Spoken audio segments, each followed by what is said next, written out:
Und damit hallo und herzlich willkommen zur NASCAR Wheel in Euro Series 2023. Wir sind zu Gast auf dem Circuit Ricardo Tormo im spanischen Valencia.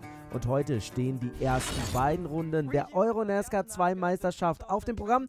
Das bin ich zusammen mit Alberto Nasca, der im Jahr 2022 Zweiter geworden ist. Er hat ganz knapp die Meisterschaft verpasst und jetzt hat er eine ganz neue Rolle in dieser Serie. Denn er ist nicht mehr der Newcomer, der Kerl, der versucht, seinen Lebenstraum zu erfüllen. Denn das ist jetzt der Mann, den es zu schlagen gilt. Und er sagt, ja, natürlich ist das eine andere Rolle, eine völlig neue Ausgangslage.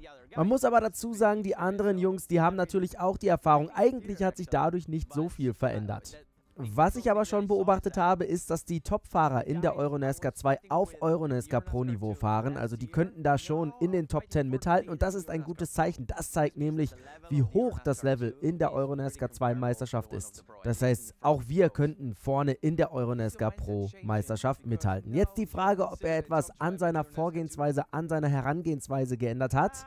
Und er sagt, na, meine Einstellung, die ist eigentlich immer gleich. Mir ist völlig egal, ob ich der Langsamste oder der Schnellste bin. Es geht darum zu gewinnen. Ich möchte vorne auf Platz 1 stehen. Das ist das, was mich antreibt. Das Ziel muss es immer sein, auf Platz 1 zu fahren, egal wie die Bedingungen sind. Und genau so gehe ich an jedes Rennwochenende heran. Ich möchte unbedingt auf Platz 1 landen. Das war also Alberto Nasca, der eigentlich Fontana heißt. Nasca, das ist sein Spitzname, weil er auf YouTube in Italien sehr bekannt ist. Das hier wiederum ist Vladimiros Tsortzis aus Zypern. Der hat in der Euro NASCAR 2 Meisterschaft die Pole Position geholt, aber nicht nur da, denn der Zyprer, der startet in beiden Meisterschaften hier in Valencia und er hat es als erster Fahrer in der Geschichte der Serie geschafft, auf beiden Pole Positions zu stehen, also sowohl in der Euro NASCAR Pro als auch in der Euro NASCAR 2. Jetzt schauen wir mal auf Reihe Nummer 3, die Startnummer 50. Das ist Gilles Lindster aus Luxemburg und auf den werden wir heute mal etwas genauer schauen. Aber dazu gleich mehr, denn jetzt ist die Saison 2023 offiziell eröffnet. Vorne sehen wir einen guten Start von Vladimiros Tsortzis. Dahinter reiht sich dann Alberto Nasca ein in der Startnummer 3. Das ist Paul Giuffreau und der wird von Gilles Lindster in der Startnummer 50 attackiert. Gilles Lindster war vergangenes Jahr noch bei Cal Racing unterwegs. Jetzt fährt er mit Liam Hesemann zusammen in der Startnummer 50 von Hendricks Motorsport. Der Luxemburger, der in Deutschland lebt, ist jetzt also beim niederländischen Top-Team von Roy und Jupp Hendricks angeheuert. Hier verliert er eine Position gegen Claudio Capelli. Da war er gerade noch im Kampf um Platz 3 integriert, involviert. Und jetzt muss er erst einmal schauen, dass er seine Positionen hier verteidigt. Jetzt ist er gerade Fünfter und er hat es geschafft, da seine Position gegen Patrick Schober zu verteidigen. In der Startnummer 27 fährt der Österreicher, der in Spanien geboren ist und in der Slowakei lebt. Also Gilles Lindster momentan auf Platz 5 unterwegs. Und er ist weiterhin hier erst einmal im Verteidigungsmodus unterwegs. Patrick Schober und Martin Dubek in der Startnummer 7 machen mächtig Druck. Hier kommt die Spitze, Capelli hinter Giuffreau, dann Lindster. Da sind wir jetzt mal on board bei Lindster in der Startnummer 50 im Toyota Camry. Den er sich, wie gesagt, mit Liam Hesemanns teilt. Liam Hesemanns ist vergangenes Jahr im Jahr 2022 Euro NASCAR 2 Meister geworden im Kampf mit eben Alberto Nasca. Da hat sich der Niederländer durchgesetzt. Und Liam Hesemanns, der hat einen neuen Teamkollegen bekommen in Gilles Lindster. Das ist einer, der eine Menge Euro NASCAR-Erfahrung hat. Der startet schon seit vielen Jahren im europäischen Ableger, hat aber auch einige spannende Rennen schon in den Vereinigten Staaten von Amerika bestritten. Und jetzt greift er hier Claudio Capelli in der Startnummer 18 von Race Art Technology an. Ja, jetzt muss er erst einmal wieder zurückstecken. Das war gut verteidigt von Capelli, aber Lindster, der bleibt zumindest dran am Ford Mustang, am gelben Auto von Claudio Remigio Capelli, der bekannt ist für seinen legendären Bart und der wird hier ordentlich unter Druck gesetzt. Ich habe es gerade gesagt, Lindster, der hat schon einige Rennen, Ovalrennen insbesondere in den Vereinigten Staaten von Amerika bestritten. Zuletzt war er im Februar 2023 für die World Series of Stock Car Asphalt Racing auf dem New Smyrna Speedway in der Nähe von Daytona in Florida unterwegs und hat da ein unglaublich starkes Top-10-Ergebnis erzielt. Hier sehen wir jetzt gerade den Kampf um die 6. Position zwischen Patrick Schober und Martin Dubek. Die tauschen hier ganz fleißig die Positionen. Martin Dubek in der Startnummer 7, das ist ebenfalls ein Hendricks Motorsport-Fahrer und damit ist auch der Tscheche ein Teamkollege von Lindster und der ist hier momentan auf der 7. Position unterwegs. Martin Dubek hat im Jahr 2021 die Euro NASCAR 2 Meisterschaft gewonnen. Patrick Schober, den wir gerade noch gesehen haben, der hat vergangenes Jahr seine Rookie-Saison bestritten und sich sofort in den Top 10 etabliert. Hier haben wir ebenfalls einen Rookie in der Startnummer 48 von Marco Stipp Motorsport. Das ist das Team aus Deutschland. Da sitzt Jack Davidson am Steuer. Der Brite bestreitet hier heute sein erstes Euro-NASCAR-Rennen und wird attackiert von Dario Caso. Das ist einer der absoluten Urgesteine in der NASCAR Whelen Euro Series in der Startnummer 9. Und jetzt mischt da auch noch Roberto Benedetti im Car Racing Auto mit der Startnummer 88 mit. Die beiden Italiener gehen hier weit raus. Das ist der Vorteil jetzt für Jack Davidson, der sich so ein bisschen befreien kann. Dario Caso hat eine Position verloren. Hier gibt es einen kleinen Lock-up bei der Startnummer 9 von Vict Motorsport. Also jetzt gerade Marco Stipp vor Karl und Vict. Das sind die Teams. Wir haben also Davidson vor Benedetti und Caso. Und in dem Moment, wo ich sage, da gibt es den nächsten Angriff von Dario Caso in der Startnummer 9. Jetzt versucht das Außen. Wir sind in der letzten Kurve unterwegs. Die Strecke ist ja 4 Kilometer lang und super interessant hier. Diese Arena-Art hier in Valencia. Die Strecke beheimatet das MotoGP-Rennen von Spanien. Dann sitzen hier 120.000 Zuschauer auf den Tribünen. Und das Schöne ist, man kann auf dieser Strecke alles sehen. Auch solche Three-Wide-Manöver. Roberto Benedetti versucht jetzt hier an Jack Davidson vorbeizugehen. Das öffnet jetzt aber auch wiederum Dario Caso die Tür. Und der übernimmt hier erst einmal die 13. Position. Ganz interessant, Jack Davidson fährt in der Rookie Trophy als Newcomer. Dahinter lauern jetzt gerade 2 Legend Trophy Fahrer. Das ist die Sonderwertung für Fahrer ab 40 Jahren. Also das ist jetzt hier ein Kampf mit völlig unterschiedlichen Ausgangslagen, denn Roberto Benedetti und insbesondere Dario Caso haben eine Menge Euro-NASCAR-Erfahrung. Bei Jack Davidson ist es das erste Euro-NASCAR-Rennen. Dahinter haben wir dann Michael Blekemolen. Jetzt schauen wir aber erst einmal auf Caso und Davidson. Caso drückt hier den Briten raus und beide sind sie im Kiesbett und das gibt eine Strafe gegen die Startnummer 9. Es gibt eine Strafe gegen Dario Caso, die natürlich völlig berechtigt ist. Beide verlieren hier viele, viele Positionen. Und ich habe gerade Michael Blekemolen in der 72 erwähnt. Das ist der ehemalige Formel-1-Fahrer, der in seiner Karriere schon so viele Rennen bestritten hat und mittlerweile 72 Jahre alt ist. Gehen wir zurück an die Spitze bzw. ins vordere Mittelfeld. Der Kampf um Platz 6 zwischen Patrick Schober und Martin Dubeck, der wird immer härter. Jetzt gibt es schon den ersten Kontakt zwischen den beiden. Patrick Schober auf der Außenbahn jetzt in Kurve 3 unterwegs. Da geht er sehr, sehr weit raus. Die beiden lassen sich aber genügend Platz zum Überleben. Das ist ein ultra faires Duell, obwohl hier und da mal so ein bisschen Lack ausgetauscht wird. Toll, was die beiden uns hier bieten. Martin Dubeck auf der 6, Patrick Schober aktuell auf der 7 unterwegs.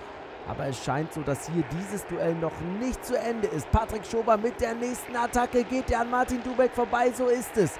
Stark gemacht vom Österreicher, dessen Motorhaube da ziemlich am Flattern ist. Hoffentlich hat das nicht noch irgendwelche negativen Auswirkungen auf den Ford Mustang von WV Racing aus Italien.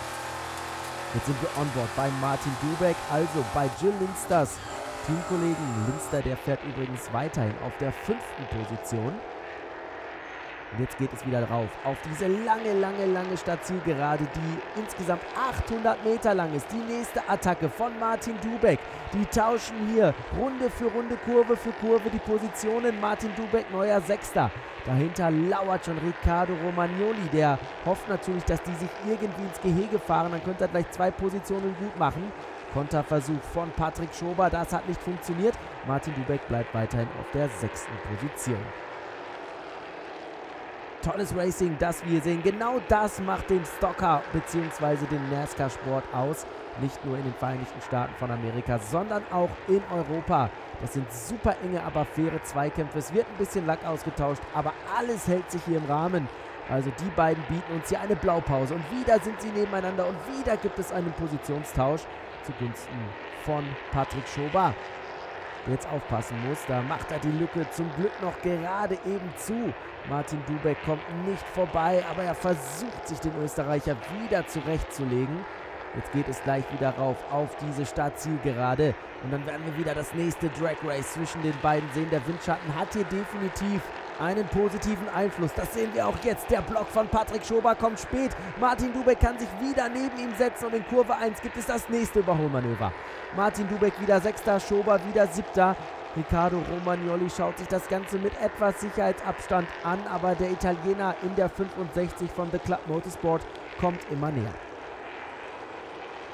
Wer wird dieses Duell für sich entscheiden? Das ist definitiv der Zweikampf dieses Rennens. Und er könnte in die Geschichtsbücher der NASCAR Whelen Euro Series eingehen. So spektakulär ist das, was hier Martin Dubek und Patrick Schober zeigen.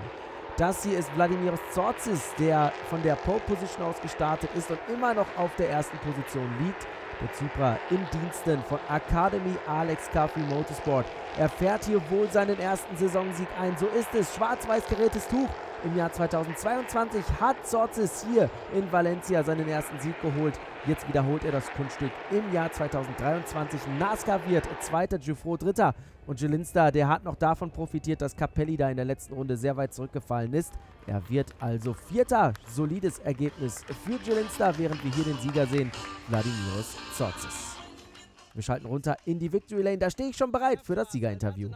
Es gab vorher einen Kommentar von Alberto Nascar. Du bist kein guter Starter, aber heute hast du ihm, glaube ich, das Gegenteil bewiesen. Und er sagt, genau das ist mir gelungen. Ich habe einen guten Start gemacht und dann ging es darum, Konstanz zu zeigen. Konstanz ist der Schlüssel zum Erfolg in dieser Meisterschaft. Wir haben unsere Ziele erreicht und das Team hat gezeigt, was es drauf hat. Wir sind super happy.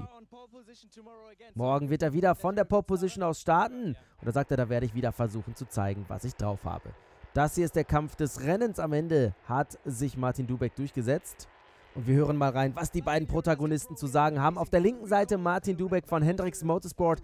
Auf der rechten Seite haben wir Patrick Schober von Double V Racing. Wir starten mit Martin Dubek und er sagt, das war ein toller Zweikampf. Ein unglaublich intensives Rennen und ich denke, dass Patrick das genauso genossen hat wie ich. Die NASCAR-Fans, sie wollen eine Show sehen und ich denke, dass wir ihnen heute genau diese Show geboten haben. Es war ein wirklich tolles Rennen.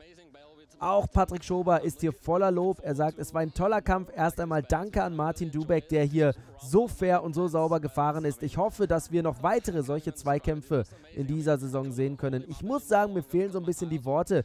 Es war unglaublich intensiv, es war super clean und es hat großen Spaß gemacht.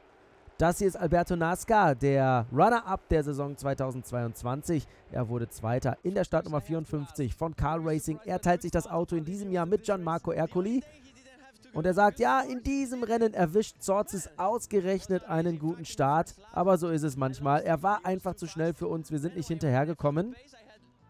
Ich denke trotzdem, dass ich eine gute Pace hatte, aber es hat nicht gereicht, um hier auf Platz 1 zu fahren. Insgesamt sind wir aber zufrieden. Wir haben ein gutes Setup gefunden, obwohl das hier nicht meine Lieblingsstrecke ist. Aber der Junge, der war einfach nur verdammt schnell. Also Vladimiros Tsortzis gewinnt das erste Rennen der Saison und verbucht damit seinen zweiten Karriereerfolg. Beide hat er in Valencia eingefahren. Da gibt es noch den Schluck aus der Champagnerflasche. Thomas Dombrowski gewinnt die Rookie Trophy vor Thomas Toffel und Jack Davidson. In der Legend Trophy haben wir Riccardo Romagnoli vor Roberto Benedetti und Kenko Miura auf Platz 1. Die Lady Trophy holt Ariana Carson. Wir machen weiter mit dem zweiten Rennen am Sonntag in Valencia. Die Bedingungen sehr, sehr schwierig, da es sehr heiß ist. Bis zu 30 Grad warm war es hier in Spanien. Und dementsprechend spielen die Reifen eine ganz große Rolle, denn die Fahrer haben vom Qualifying bis zum zweiten Rennen nur einen einzigen Satz Reifen zur Verfügung. Und deswegen ist das Reifenmanagement so wichtig. 15 Runden werden wieder in der Euro-NASCAR 2 Meisterschaft gefahren. In der Euro-NASCAR Pro sind es übrigens 3 Rennen mehr. Die Highlights gibt es übrigens auch auf dem YouTube-Kanal der Euro-NASCAR, dann auf Englisch und auch auf Motorvision TV in Deutschland mit mir als Kommentator. Wir sprechen mit Jack Davidson, den hatten wir auch gerade im Rennen gesehen. Das ist ein echter Euro-NASCAR-Rookie. Fragen wir doch mal, wie er seine ersten Runden in diesem Auto erlebt hat. Es ist ein unglaubliches Auto, sagt er. Man muss sich erst einmal so ein bisschen reinfuchsen, um zu verstehen, wie man damit schnell sein kann. Aber es macht so viel Spaß und ich denke, dass wir uns ganz gut eingefunden haben. Gestern bin ich leider rausgecrashed worden, deswegen habe ich kein gutes Ergebnis eingefahren, aber die Pace ist definitiv da. Jetzt müssen wir noch einfach weiter lernen und schauen, dass wir besser verstehen, wie wir das Auto noch besser einstellen können. Jetzt meine Frage, wie ist das im Vergleich zu anderen Serien, die du gefahren bist? Wie ist dieses Auto? Und er sagt, das ist schon unglaublich, insbesondere, weil wir hier einen Hinterradantrieb haben. Es gibt keine Fahrhilfen, es gibt eine Haarschaltung, all diese puristischen Dinge. Und es macht super viel Spaß, diese Autos um den Kurs rum zu wresteln. Und jetzt geht es einfach darum, dass wir hier und da noch ein paar Details verändern, um einfach noch schneller zu werden. Das also die Worte von Jack Davidson. Das hier ist Vladimiros Tsortzis. Der hat mit der schnellsten Rennrunde am Samstag die Pole Position für den Sonntag bekommen. die Startnummer 5 der Euro NASCAR FJ. Der steht wieder auf Rang 1. Academy Motorsport von Federico Monti und Alex Caffey Motorsport, die haben hier einen tollen Job geleistet und dieses Auto perfekt eingestellt.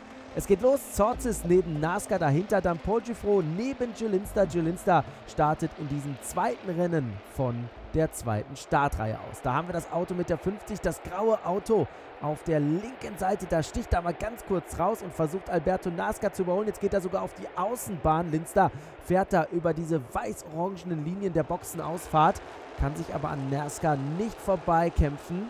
Jetzt muss er aufpassen gegen Paul Giffrot. Momentan ist NASCAR auf der dritten Position. Es gibt einen Kontakt mit Martin Dubek und Paul Giffrot, der kann innen wieder reinstechen. Linster noch auf der dritten Position und er verteidigt sie auch erst einmal gegen Paul Giffrot. Und dann gibt es Probleme bei Martin Dubek. Der hat sich bei diesem kleinen Kontakt da mit Jill Linster wohl einen Plattfuß eingefahren. Sehr, sehr bitter für den Tschechen, der am Vortag noch diesen großartigen Kampf hatte mit Patrick Schober. Er ist hier raus. Wir haben das erste Safety Car.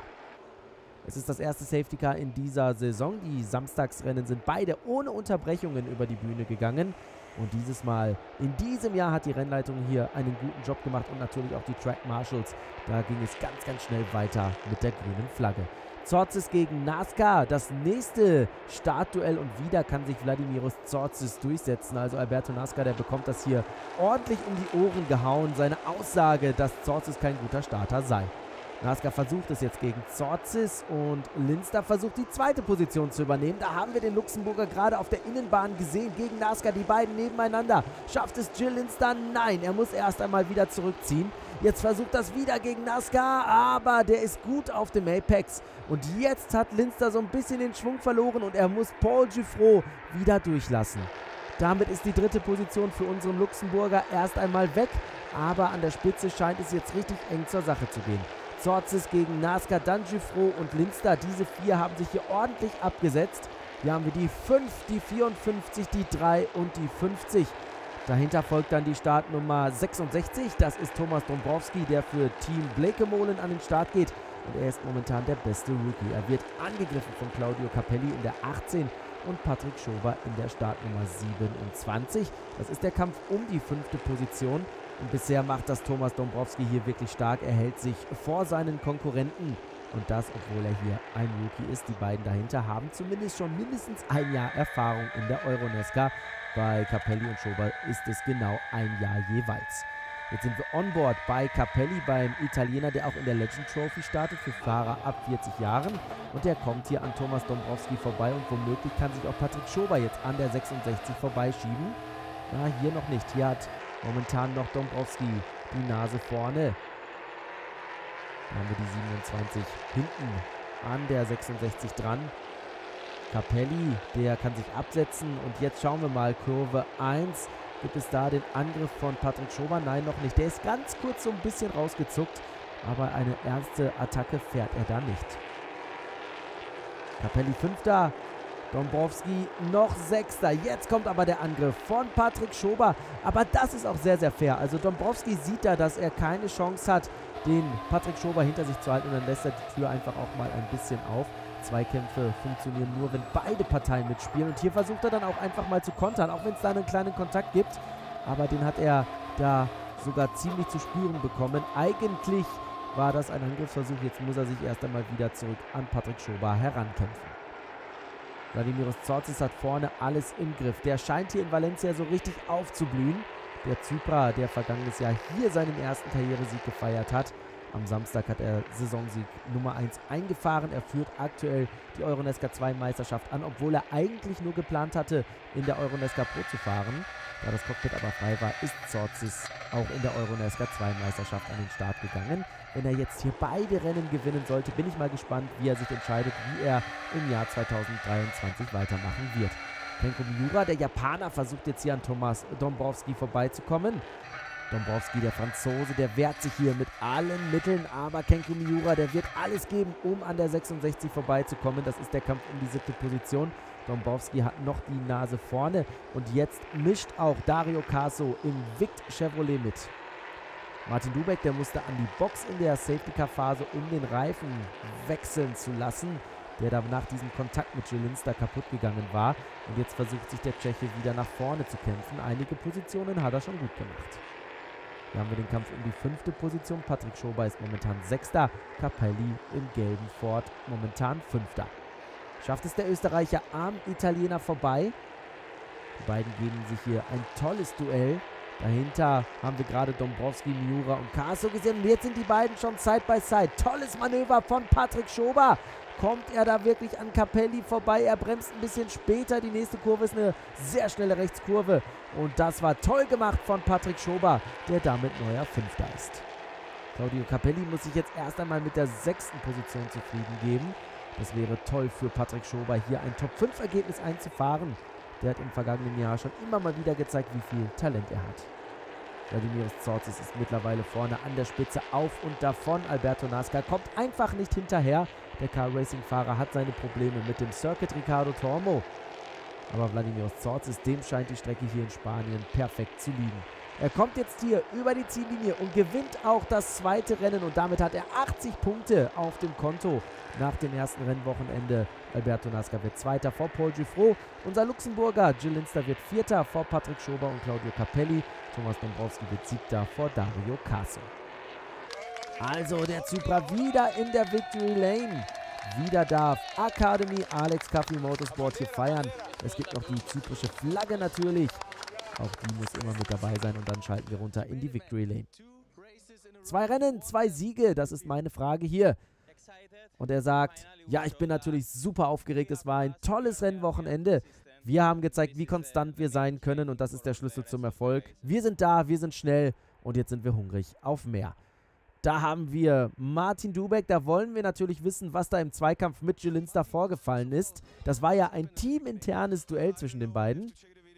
Und er sagt, ich habe mir das Video noch nicht angeschaut, aber irgendein Fahrer muss da wohl nicht in die Spiegel geschaut haben und damit meint er Zilinska, obwohl es für mich persönlich ein absoluter Rennunfall war. Aber dann hat er versucht, sich wieder zurückzukämpfen. Das Auto war natürlich beschädigt, es ging nicht so richtig vorwärts, aber dennoch ist er mit der Aufholjagd zufrieden. 12. ist der Tscheche am Ende geworden. Hier haben wir Schober und Dąbrowski. Dąbrowski hat es geschafft, in der Rookie Trophy den ersten Platz zu holen. Hier haben wir ihn auch. Und er sagt, ja, es war ein gutes Rennen. Ich bin mit meinem Fahrstil aber noch nicht so richtig zufrieden. Ich glaube, dass da noch viel, viel mehr drin ist. Jetzt die Frage, ob er trotzdem mit dem Ergebnis und mit der Entwicklung zufrieden ist. Und er sagt, ja, insbesondere die Entwicklung, die sieht sehr positiv aus. Ich bin insgesamt eigentlich zufrieden, auch wenn es hier und da noch Möglichkeiten gibt, sich zu verbessern. Tsortzis ist also der Championship Leader von Nasca und Giffrot. Zilinska ist nach diesem Rennen mit 66 Punkten 4. in der Gesamtwertung. Also das war ein solider Auftakt für den Luxemburger. Dąbrowski gewinnt in der Rookie Trophy, Capelli in der Legend Trophy und in der Lady Trophy haben wir Ariana Casoli auf der 1. Position. Das war ja also der Saisonauftakt der NASCAR Whelen Euro Series 2022 auf dem Circuit Ricardo Tormo in Spanien. Es waren tolle 2 Rennen in der Euro NASCAR 2 Meisterschaft.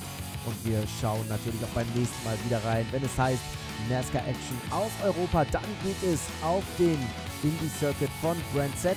Und da werden wir auch wieder schauen, was die Fahrer uns zu bieten haben, insbesondere Zilinska aus Luxemburg. In diesem Sinne, vielen Dank für Ihre Aufmerksamkeit. Mein Name ist André Wiegold. Tschüss und bis zum nächsten Mal.